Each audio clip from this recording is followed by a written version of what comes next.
Good morning to all of you. जब तक आप साथ हैं हम खास हैं, और जब तक आप साथ रहेंगे हम खास रहेंगे। आज का जो टॉपिक है हमारा वो आपका coming soon inter high school का रिजल्ट है, तो उसके संबंध में आपसे कुछ बात शेयर करना चाहूँगा। जैसा कि अभी आप लोगों ने देखा कि बिहार का रिजल्ट आया है, यानी अब आप लोगों की होप बन गई होगी कि अब हम लोगों का रिजल्ट भी जल्दी आना है। तो स्टूडेंट्स, ये श्योर है कि आपका रिजल्ट बहुत जल्दी आने वाला है। कॉपियाँ बहुत तेज़ी से चेक हो रही हैं, ग्रीन जोन की सारी चेक हो गई हैं, ऑरेंज जोन और रेड जोन की कॉपियाँ चेक हो रही हैं। अगर हालात ठीक होते तो अब तक शायद रिजल्ट आकर आप हमें मिठाई खिला चुके होते, हम आपको मिठाई खिला चुके होते। बट चूंकि कंडीशंस थोड़ी सी कॉम्प्लिकेटेड हैं, इसलिए थोड़ा सा टाइम लग गया। तो आप पेशेंस बिल्कुल भी ना खोइए, रिजल्ट आप लोगों का भी बहुत ही अच्छा आएगा। रिजल्ट के बारे में आपसे कुछ बात शेयर करना चाहूँगा। जो मेरा 20 साल का एक्सपीरियंस है कि रिजल्ट को लेकर कुछ स्टूडेंट काफ़ी डिसअपॉइंट हो जाते हैं। उनकी एक्सपेक्टेशन कुछ ज़्यादा होती है, कभी कभी वो पूरी नहीं होती है, इस कारण वो बहुत निराश हो जाते हैं। तो ऐसे स्टूडेंट से मैं कहना चाहूँगा कि रिजल्ट को लेकर बिल्कुल डिप्रेस होने की आवश्यकता नहीं है, क्योंकि रिजल्ट किसी भी योग्यता का आकलन नहीं होता है। अगर आपके अंदर एबिलिटी है, आप योग्य हैं, आपके अंदर नॉलेज है, तो वो आपके लिए ज़्यादा मायने रखती है कि उसकी एवरेज में कि आपके नंबर क्या है। नंबर आपके योग्यता को जज नहीं करते हैं कि आप कितने योग्य व्यक्ति हैं। तो हमेशा योग्य बनने के पीछे भागिए, ज़्यादा से ज़्यादा सीखिए, ज़्यादा से ज़्यादा चीज़ों को सीखने का प्रयास कीजिए।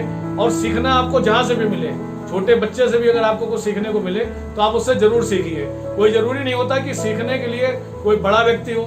जिंदगी की कोई ना कोई चीज़ हमको कुछ ना कुछ सिखाती जरूर है। तो आप बस सीखते जाइए। एक वक्त ऐसा आएगा कि आप बिल्कुल मुकम्मल यानी कंप्लीट स्टूडेंट, एक आइडियल पर्सन बन जाओगे अपने आप आराम से। ये नंबर जज नहीं करेंगे कि आप काबिल हो या नहीं हो। तो रिजल्ट को लेकर बहुत ज़्यादा एक्सपेक्ट करने की आवश्यकता नहीं है। जो कंडीशंस आज की डेट में चल रही हैं उसको लेकर मैं भी ये बोलना चाहूँगा कि रिजल्ट तो थोड़ा सा अनएक्सपेक्टेड सा होगा, क्योंकि कॉपी चेकिंग पर इस चीज़ का थोड़ा सा प्रभाव तो पड़ गया है। बट रिजल्ट बहुत अच्छा आएगा आप लोगों का। जितनी आपने मेहनत करी है उससे ज़्यादा ही आपका रिजल्ट आएगा। और मेहनत करने पर बिलीव किया करिए, फल तो ऊपर वाला अपने आप ही अच्छा आपको देगा। आपके साथ आपके माँ बाप की, आपके गुरुजनों की दुआएं हैं, ऊपर वाले का आशीर्वाद है, तो रिजल्ट तो ऑटोमेटिक बढ़िया आएगा। बस थोड़ी सी बातों का विशेष ध्यान रखिएगा कि रिजल्ट आने के बाद कुछ स्टूडेंट्स के मैंने मुँह से सुना है कि अच्छे नंबर आने के बावजूद भी उनकी एक्सपेक्टेशन खत्म नहीं होती है। अरे सर मेरे 85% आए, मेरी तो 90 से ज़्यादा आने चाहिए। तो ये एक ह्यूमन नेचर की बात होती है। आपके 85 आए, आप खुश थे, लेकिन जैसे ही आपको पता चला कि आपके साथ वाले बंदे के थोड़े से नंबर ज़्यादा आ गए, तो आप उन नंबरों की वजह से थोड़ा सा परेशान हो गए। वरना अगर आपको ये खबर नहीं मिल रही होती तो आप 85 में भी बहुत संतुष्ट थे। तो एक बात और थोड़ी सी लॉजिकल में बोलना चाहूँगा आप लोगों को कि ऊपर वाले से हम इतना एक्सपेक्ट करते हैं, उससे इतनी डिमांड करते हैं। अगर उसने हमको 85 भी दिया है तो हमें पहले उसका धन्यवाद देना चाहिए, ना कि हमें उसको इस बात का ब्लेम करना चाहिए कि हमने मेहनत बहुत की थी और हमारे 90% नंबर नहीं आए। अगर आपने मेहनत बहुत की थी, यह आपका अपना कॉन्सेप्ट है, लेकिन जिसके 90 आए, हो सकता है उसने आपसे ज़्यादा मेहनत की हो, उसका काम करने का तरीका आपसे बेहतर हो, उसने कॉपी को उससे आपसे ज़्यादा अच्छा लिखा हो।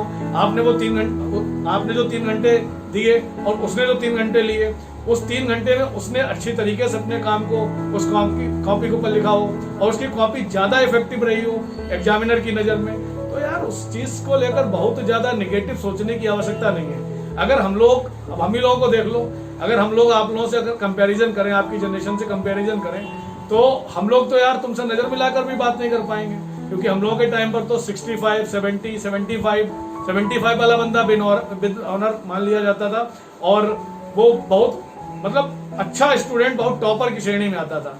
और अगर आपको अभी 75 बोल दिया जाए तो हमें तो लगता आपके अंदर तो उल्टे डिप्रेशन आ जाएगा। लेकिन यही बात मैं आपको बोलना चाह रहा हूँ अपने एक्सपीरियंस के बेसिस पर कि आपके जो नंबर है यार मार्कशीट में, वो बहुत ज़्यादा इफेक्टिव नहीं होते हैं।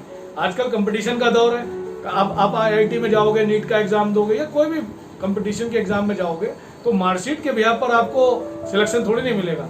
आप जो एंट्रेंस एग्जाम को बीट करोगे, एंट्रेंस एग्जाम के क्वेश्चन को अटेम्प्ट करोगे और आपको उनकी नॉलेज होगी, उसके बिहाफ पर आपका सिलेक्शन होगा, आप उस एग्जाम को बीट कर पाओगे। तो कोशिश करिए पॉजिटिव थिंक के साथ में, जैसा भी रिजल्ट आए उसको खुशी खुशी एक्सेप्ट करिएगा, ऊपर वाले का शुक्रिया अदा करिएगा कि उसने आपको आपकी एबिलिटी के अनुसार एक सही स्थान आपको दिया। हाँ, अगर आप कहीं पर डिसअपॉइंट होते हैं तो एक बार फिर उठिए और फिर नए सिरे से तैयारी करिए। नेक्स्ट अटेम्प्ट कभी आप दूसरा कोई एग्जाम देंगे उसको आप बहुत अच्छी तरीके से बीट कर पाएंगे। और मेरा खुद का मानना है कि जिंदगी में कुछ ना कुछ चीजें आपको हार से भी सीखने को मिलती हैं। अगर आप कुछ जगहों पर डिसअपॉइंट होते हैं अपने काम को लेकर और आप उसका मंथन करते हैं तो आगे चलकर आप उस काम को और अच्छे से करने का प्रयास करते हैं। तो स्टूडेंट्स, एक बार फिर best of luck for your result. मुस्कुराते रहिएगा, आराम से सेफ रहिए, घर में रहिए। आपके इंतजार की घड़ियां बहुत जल्द खत्म होने वाली हैं और ऊपर वाले ने चाहा, ऊपर वाले का आशीर्वाद रहा तो इस बार भी शायद हम लोग जीतेंगे और कुछ ना कुछ नया कीर्तिमान स्थापित करेंगे। So wait and watch. Thank you.